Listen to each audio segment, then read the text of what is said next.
I'm not gonna lie, Last Night in Soho has been one of my most anticipated films for this year, especially because I love Edgar Wright. I saw it. Should you?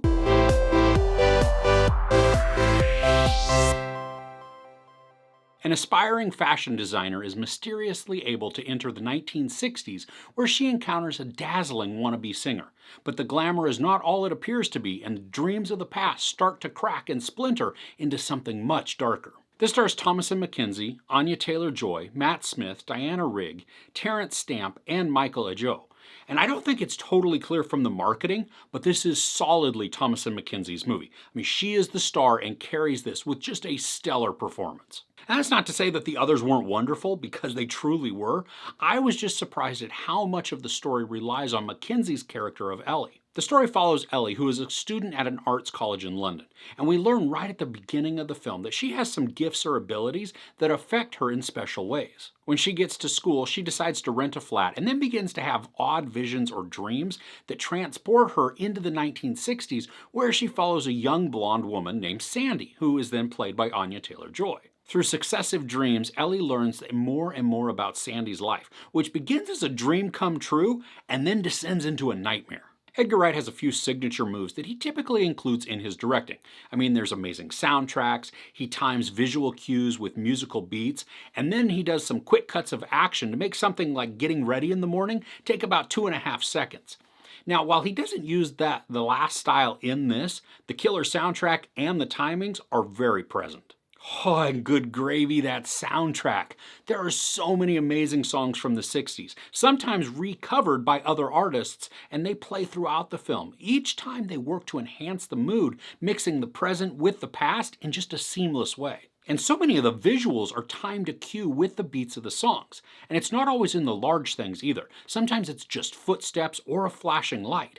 I mean, the screen is like a visual metronome for the score and the soundtrack, which I happen to absolutely love. As Ellie follows Sandy in the dream or vision, the visuals again are just stunning. The imagery transitions between the two characters and reflections, and sometimes mirroring actions move for move, and then other times allowing one character to move about while the other does something different.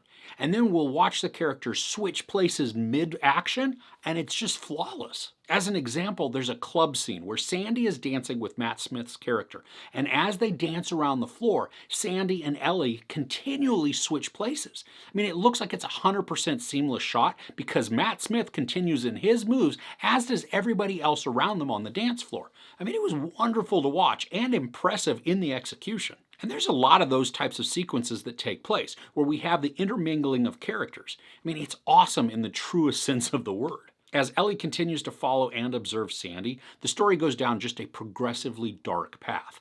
And there's a scene that is wildly chaotic and just assaulting to the senses, which is exactly what it's meant to do. The characters are hurriedly going down a hallway with just all kinds of disturbing imagery to be seen, and really the first thought that popped into my mind was Pinocchio, where he goes to Pleasure Island, where it's just seedy and disturbing. And I'm not exactly sure why that image popped into my head, because I really don't like that movie, but it's exactly how it felt. The story transitions at this point from slightly mysterious to downright disturbing, with a barrage of imagery and actions that propel this into a proper horror story. And when this happens too, the soundtrack and score also change along with it. There are points where a song will be playing with a portion of the score playing over it, and it's sometimes a bit discordant. But even when it's not, I mean, it just messes with the head and the emotions because they don't line up.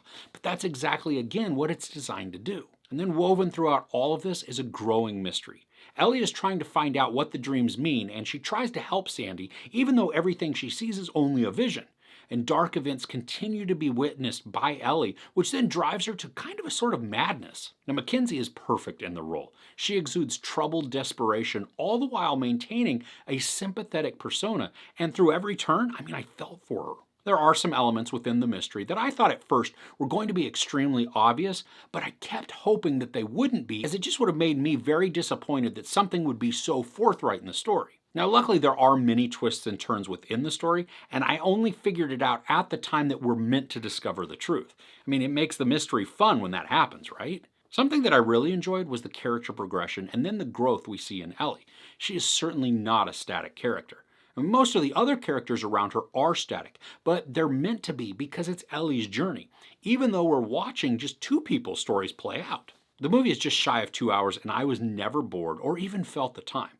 The narrative moves us through the story at an efficient but not rushed pace. The scenes are exciting and suspenseful, which when combined with the music made this progress smoothly. The cinematography in this is spectacular to look at, and not only through the shots that I had mentioned before of the switching and the mirroring of actors, but then through the use of colors and lighting within the shots. The characters are framed in such a way that the lighting can then create optical illusions that switch between intriguing and unsettling. And then there are special effects that are downright disturbing, creating anxiety and suspense simply out of presence. The beauty comes when all of this is combined and we get scenes that are frenzied and horrifying, yet something that we can't take our eyes off because it's just so engaging. There are some other points where you may want to look away because they get pretty violent, and there's a small amount of gore that is shown, and in context it really does fit and complement the story. Even all the violence has a purpose in taking us down a path for the mystery. There is one portion of the story that still has me scratching my head as to how it happened, and it has to do with Ellie's dreams and then the effect that they have on her. There's a physical manifestation that I just don't think was fully explained, but it's also not something that is a make or break point, so it didn't ruin anything for me.